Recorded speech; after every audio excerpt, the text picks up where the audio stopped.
Hey, you made it. This video will help you manage your work with monday.com.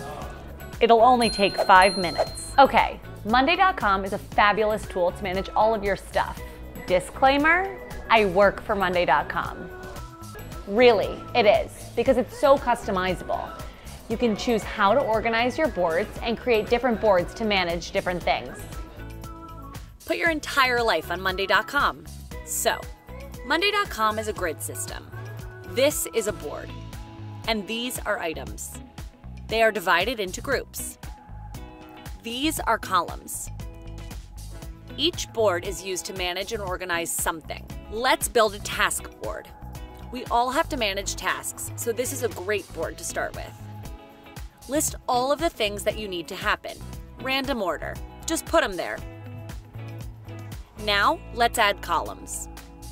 Columns display and categorize all of the relevant information you need to work on. You probably need to know who is doing what. That's what the people column does. To stay on top of deadlines, use the date column. And the status column shows you where things stand. You can add more columns to track other key details. For instance, a numbers column. Let's track priority. We can add a status column and rename the labels to high, medium, and low. The status column is the most versatile, by the way. One last thing, groups. Groups are a good way to separate all of your stuff into big categories. For tasks, I use this week and next week. One for now, one to plan ahead. Great, we have one central place to work on your tasks with the team. Got it? You can build any type of board structure to organize your work the way you want.